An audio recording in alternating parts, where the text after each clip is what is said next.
Bom, para falar em briga de alce, que aqueles ficam batendo cabeça um no outro, como já era esperado, o presidente Lula vetou a prorrogação da desoneração da folha de pagamento. Ei, custo Brasil! Difícil o empresário sobreviver nesse país. 17 setores da economia seriam beneficiados com esta medida, principalmente o setor de serviços. Agora as empresas não vão poder substituir a contribuição de 20% dos salários sobre uma alíquota sobre a receita das empresas. Então, eles vão fazer o seguinte, eu já vou explicar, pode deixar que eu explico aqui. O que é a questão da desoneração da folha? Em 2012, governo ainda Dilma Rousseff, foi aprovada uma lei que permitia às empresas substituir o pagamento de 20% incidindo sobre a folha salarial, que é uma paulada, de contribuição previdenciária. A contribuição previdenciária era de 20% sobre a folha salarial. Permitia que as empresas, então, trocassem essa tributação muito mais elevada, 20% sobre toda a folha salarial, pelo pagamento de 1 a 4,5% sobre a renda bruta. Então, em vez de pagar 20% sobre a folha, paga 1% sobre a renda bruta. Renda bruta é a renda menos o pagamento de IPI, menos o pagamento de ICMS e menos o pagamento de vendas que foram canceladas. Então, é, sem dúvida alguma, um alívio, um desafogo para as empresas que estão até aqui de pagar tributo. Muito bem. Isso aqui beneficia, olha só, beneficia a empresa de calçados, call center, construção civil, empresas de comunicação, confecção, vestuário, fabricação de veículo, tecnologia de infraestrutura, transporte de ônibus, metrô, ferroviário, rodoviário de cargas, todos estes seriam beneficiados. Aí é o seguinte, mas não pode, por quê? Porque nós vamos terminar esse ano com um déficit de 177 bilhões de reais. Ô, Diego, não é milhões. Bilhões. 177 bilhões de reais. O impacto desse alívio que evita as empresas de quebrarem, podem sobreviver e manter o emprego, o impacto é de 9 bi. Ora, só de emenda parlamentar, o orçamento está prevendo 47 bilhões. E o problema é da desoneração fiscal das empresas? Desculpe. Então, quer dizer, enquanto continuar essa gastança sem controle, nós terminamos o ano passado, com 126 bi de superávit. Nós vamos terminar esse ano com 177 bi de déficit. E para o ano que vem já tem 47 na conta para pagar a emenda de deputado. E a desoneração é que é o problema. Quer dizer, até que ponto as empresas vão estar asfixiadas, meu querido Alexandre Bissoli? Até que ponto vão resistir empresas que geram emprego e geram possibilidade? Havendo desemprego, mais vulneráveis colocados na sociedade. Mais vulneráveis, necessidade de arrecadar mais impostos para fazer mais pagamentos, para atender essa população. E aí nós vamos quebrar, infelizmente. Olha, eu queria chamar o repórter André Anelli, ao vivo aqui no Linha de Frente. Boa tarde, André. O ministro Fernando Haddad foi contra essa prorrogação. Como é que ele reagiu ao veto deste projeto? Oi, Capês, muito boa tarde para você, a todos aí na mesa do Linha de Frente, a todo mundo ligado aqui na Jovem Pan. O ministro da Fazenda, Fernando Haddad, acabou dando justificativas, então, para essa desoneração da folha de pagamento, para o veto a esse projeto que foi indicado por ele ao presidente Lula, dizendo que a medida era inconstitucional e também era insustentável do ponto de vista econômico. Fernando Haddad acabou dizendo também que a desoneração da folha de pagamento, quando aprovada em 2012, como você citou agora há pouco, Capês, representava um erro.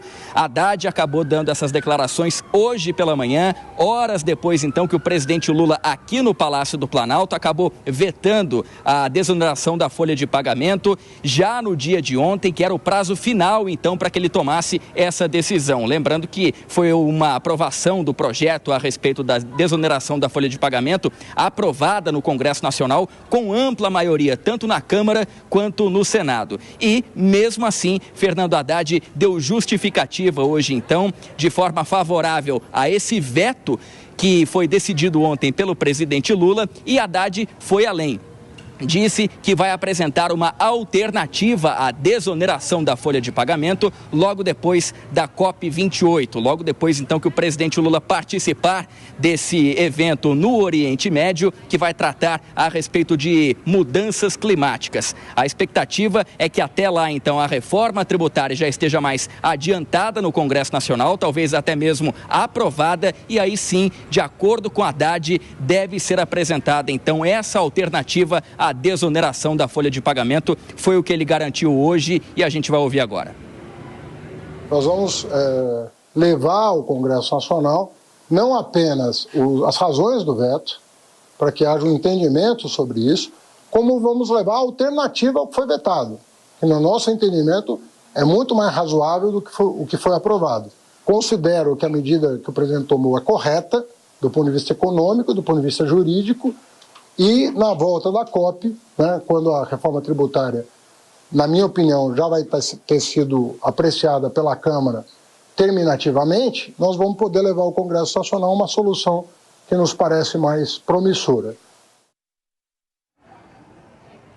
Apesar dessas declarações, Fernando Haddad não deu nenhum esclarecimento, não especificou que solução seria essa, então, para a desoneração da folha de pagamento. Mesmo diante dessas declarações, houve uma enxurrada de críticas aqui em Brasília e também em outras capitais, a exemplo de São Paulo, principalmente vindas do setor produtivo, que esperam uma geração de desemprego, na verdade, porque a desoneração da folha de pagamento acabava fazendo com que o trabalho formal ficasse mais em conta para as empresas. Inclusive, hoje ainda, fazendo coro a essas críticas, o presidente do Senado, Rodrigo Pacheco, disse que deve pautar a derrubada do veto da desoneração da folha de pagamento ainda este ano. A gente fica aguardando, então, essa reação do Congresso Nacional. Lembrando que tem uma outra sessão já prevista para a derrubada de vetos, marcada para a semana que vem, para o dia 28, Capês. Muito obrigado, André, trazendo novas informações para nós aqui no Linha de Frente. Querido Alexandre Bissoli, deixa eu fazer uma reflexão com você, meu amigo. Não sei se você... O governo já falou que não vai parar de gastar. Não é a linha desse governo parar de gastar. Não estou dizendo que isso é bom ou isso é mal. Eu sei que é mal, mas não estou dizendo que é bom ou que é mal. É a linha de gastar. Ora, se você está com 177 bi de déficit, você quer continuar gastando, só tem uma maneira de tentar diminuir esse déficit. Aumentar a arrecadação. E aí é uma sinalização. Quando o governo passa a vetar a prorrogação da desoneração, ele está aumentando o valor da contribuição previdenciária das empresas. Agora, nós estamos tendo aí uma reforma tributária que voltou para a Câmara dos Deputados. Se a reforma for aprovada, nós vamos ter contribuição de bens e serviços, imposto sobre bens e serviços, imposto seletivo, ICMS, que não vai acabar ainda, IPI, que continua ainda, IPTU, imposto sobre transmissão causa mortes, imposto de transmissão de bens imóveis. Olha, me desculpe, mas o que nós estamos vendo aqui é uma reforma tributária que vai voltar para a Câmara dos Deputados. Se a reforma for aprovada, nós vamos ter contribuição de bens e serviços, imposto sobre bens e serviços, imposto de transmissão causa mortes, imposto de transmissão de bens imóveis. Nem o Luiz Paulo Rosenberg resolve essa conta. Bissoli, o caminho é gastar, gastar, gastar, pagar, pagar, pagar? Capês, é muito interessante tudo isso, e aí eu trago aqui até o comentário da Ana Beatriz enquanto a gente escutava a matéria, que essa desoneração foi criada lá no governo do PT em 2012. Será que a Dilma passou quase 6 anos de governo, teve aquele período do impeachment, não ficou um segundo mandato completo, mas sem perceber que isso foi um erro? Será que as mesmas cabeças pensantes do mesmo partido não perceberam isso? Ou será que naquele momento era conveniente por uma questão eleitoral, agora já não é mais? O que a gente vê é uma série de incertezas. A gente sempre falou no Brasil da necessidade de uma reforma tributária, por quê? Porque ninguém sabe direito o que tem que pagar de imposto. É tanto imposto. Eu que tenho um escritório de advocacia, que deveria ser algo simples, eu pago PIS, COFINS, CS, que sei lá o quê. É tanta guia que vem lá da contabilidade que eu nem sei se eu estou pagando a mais, a menos, ou o que eu devo ou o que eu não devo. E isso traz uma grande insegurança jurídica. Então, para que se busca uma reforma tributária? Para que cada segmento econômico da sociedade possa se planejar, se organizar. Todo mundo que quer ter um negócio andando bem e que possa se sustentar ao longo do tempo, faz planejamento orçamentário. Só que a gente está partindo para uma reforma tributária que pode estar unindo meia dúzia de impostos ali, mas ninguém sabe a alíquota que vai pagar. Eu já fui em 4, 5 encontros de categorias diferentes para falar a respeito de reforma tributária. Nenhuma categoria chega a uma alíquota, a minha vai pagar 10, eu já fui em encontros de advocacia que, na melhor hipótese, os advogados vão pagar, que hoje pagam em torno de 14%, 15%, vão pagar 20%, na pior vão pagar 30%. Mas ninguém sabe dar resposta. Imagina, encontro de advogados tributaristas que deveriam ser exímios conhecedores do assunto, batem cabeça e não chegam a uma conclusão. Então, como nós vamos partir para uma reforma tributária que ninguém sabe quanto cada um vai pagar? E aí a gente vem falar, vamos vetar a desoneração da folha. Ótimo! E tem uma sugestão para isso. E fez o que do início do ano até agora? Se acha que há 10 anos isso está errado, por que agora vai propor uma alternativa e não fez isso antes? Porque quando o projeto estava tramitando no Congresso, não foi lá com as relatorias, não foi lá nas comissões, não discutiu uma alternativa durante o processo legislativo. Tem que o que acontecer? Veta, ganha tempo de um projeto. Nós temos alternativa, mas não dá nem indício do que é essa alternativa. Ou seja, não tem, vai começar agora a pensar em alguma coisa para ganhar tempo.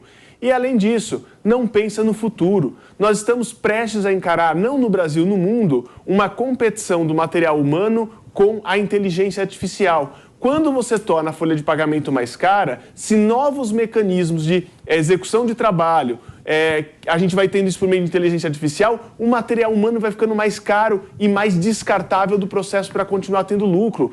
Não dá para um país querer olhar para o futuro do ponto de vista de sustentação econômica e não ter reformas claras, objetivas, que você saiba os números, as alíquotas, a estabilidade daquilo e, acima de tudo, olhar para um futuro que se aproxima, que a inteligência artificial vai naturalmente substituir o ser humano e, quando o ser humano custa mais caro, ele vai ser ainda mais antecipado no seu descarte dos cortes das empresas. Ana Beatriz, estava vendo aqui, nós estamos com um déficit de 177 bi. Isso é 1,7% do PIB. A Argentina, acabei de pegar aqui, de janeiro até maio tinha um déficit de 0,4% do PIB. A questão é a seguinte, se continuar, o que o Bissoli falou primeiro, que é a substituição da mão de obra pela mecanização do trabalho. Vai ser um caminho inevitável, porque ninguém aguenta pagar com a folha salarial que tem o Brasil, todos os encargos, né, que existem aqui no Brasil. Será que nós estamos caminhando para uma argentinização da nossa economia? Não sei se você é do tempo de uma propaganda da vodka Orloff, que é o efeito Orloff.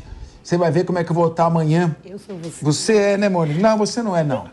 Então, eu te pergunto o seguinte, Ana, será que estamos vivendo o efeito Orloff? A Argentina de hoje é o Brasil de amanhã? Bom, a gente espera que não.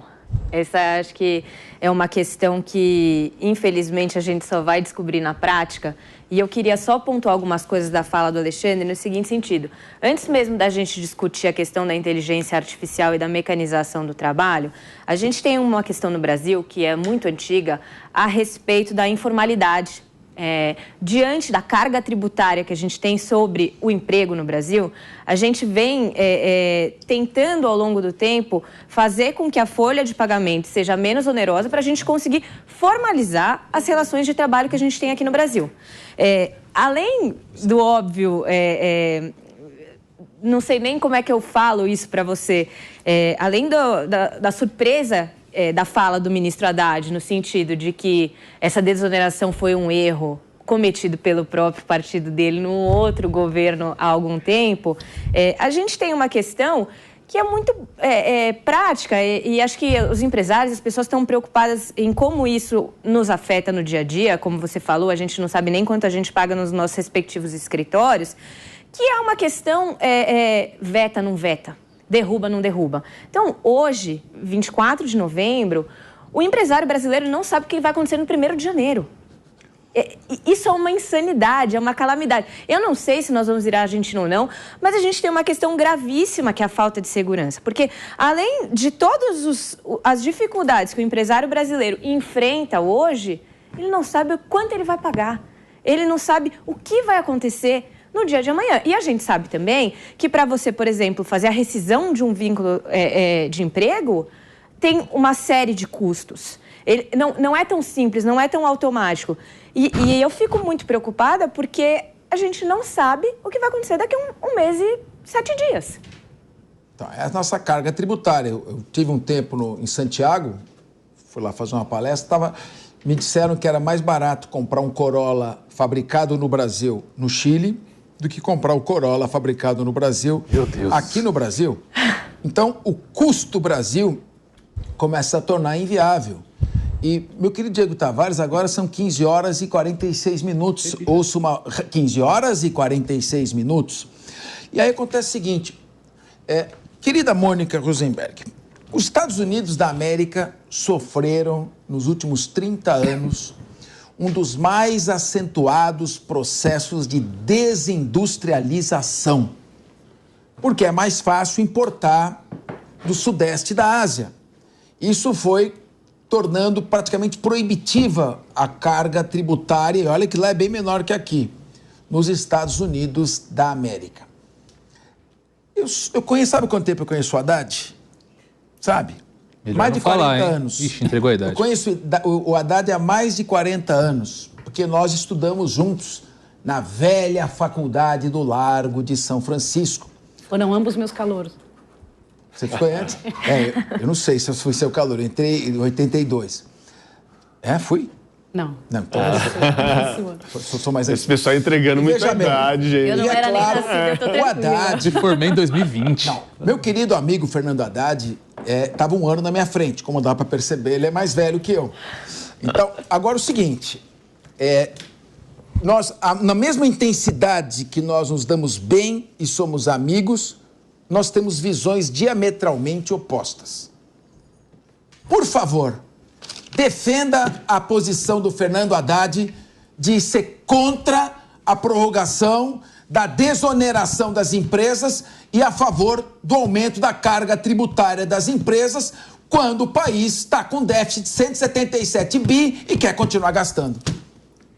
Olha, Capês, da última vez que eu vim ao programa, eu fui obrigada a concordar com o Fernando Haddad. Hoje eu não vou concordar com ele, porque, sem dúvida, o peso em cima das empresas é muito grande. Porém, porque ele quer que eu concorde com tudo, não concordarei com tudo. O que tem de errado na desoneração que nós fazemos no Brasil? E tem uma coisa muito errada, assim.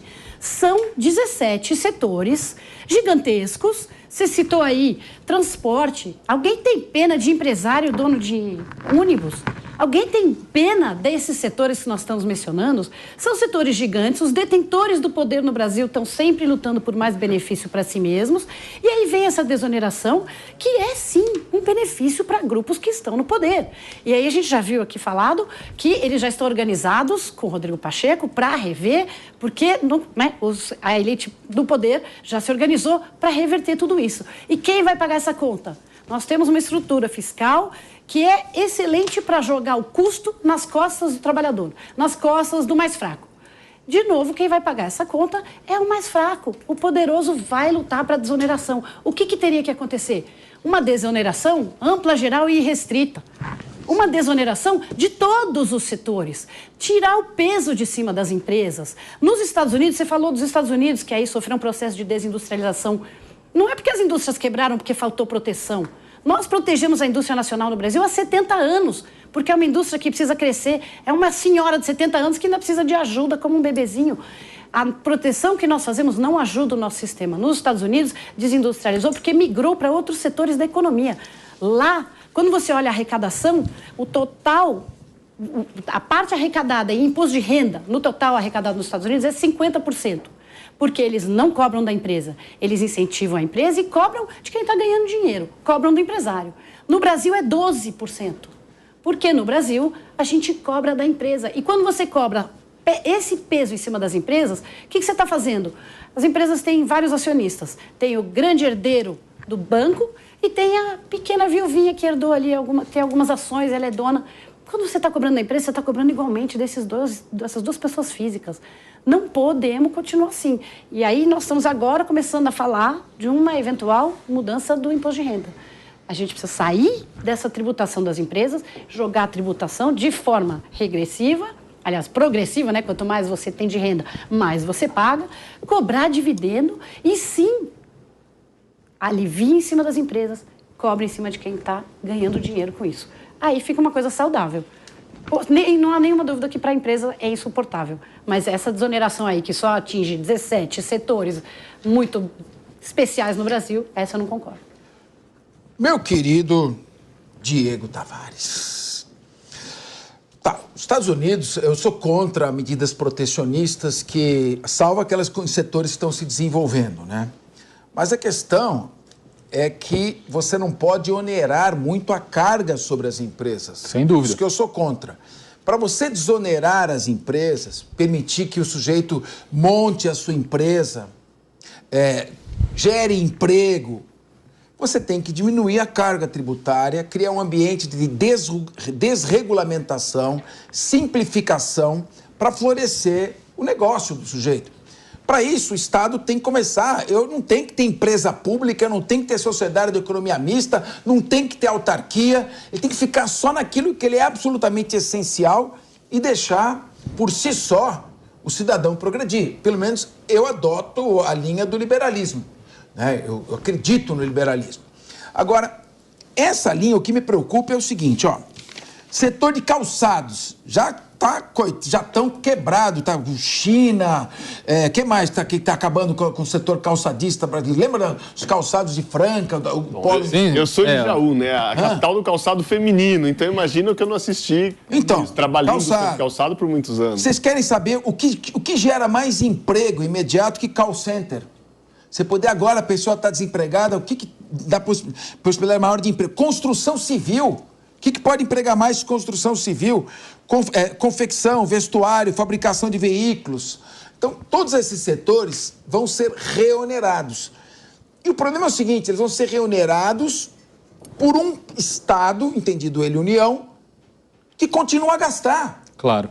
E continua a gastar de maneira, a meu ver, descontrolada, porque vou apresentar números, minha opinião. Você sai de um superávit de 126 bi e está num déficit de 177 bi. Os Estados Unidos, que tem um déficit fiscal de 1,7 trilhões de dólares, dá quase 10 trilhões de reais, ele consegue se financiar, porque ele fabrica dólar, espalha dólar no mundo, na economia dolarizada, e socializa o déficit dele. Agora, o Brasil, ou nós gastamos menos... É o primo pobre. Ou vamos virar... Vamos gritar o quê? Boca e River? Vamos virar Argentina? Verdade. Professor, eu só preciso fazer um contraponto à fala da Mônica, porque...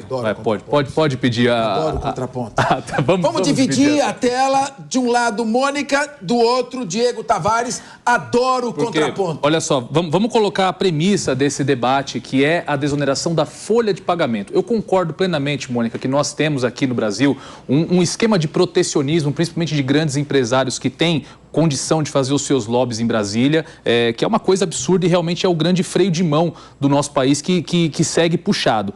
Mas aqui nós estamos falando especificamente da desoneração da folha de pagamento, que é aquele elo da corrente que estoura onde? Estoura no trabalhador. Porque as empresas, elas não vão assumir esse custo que vai ser despejado nas costas delas com esse aumento de alíquota praticamente de 4,5% para 20%. Vão repassar isso para o seu RH. O RH vai fazer um corte gigantesco, as pessoas vão acabar ficando sem emprego. Então, puxando aqui para a indústria automobilística mesmo, você falou do Corolla, que é produzido no Chile, a Mônica falou até muito bem... Produzido no Brasil. Produzido no Brasil, desculpa. A Mônica falou muito bem nesse ponto, que uma indústria que está há 70 anos recebendo incentivos, recebeu no começo desse ano o incentivo do programa do Carro Zero, que nós já debatemos aqui várias vezes, que não chegou na ponta. O consumidor que está endividado, o mais pobre, não conseguiu. Pegou dinheiro do imposto do mais pobre para subsidiar a empresa, para vender carro mais barato, e o povo brasileiro não conseguiu comprar carro. Os mais ricos só que conseguiram se valer desse benefício para adquirir um carro zero, enfim. Eu quero trazer para esse debate também uma fala que eu ouvi do nosso querido Nelson Kobayashi. Ele disse que essa pauta mostrou muito bem a diferença de um ministro da Fazenda para um ministro da Economia.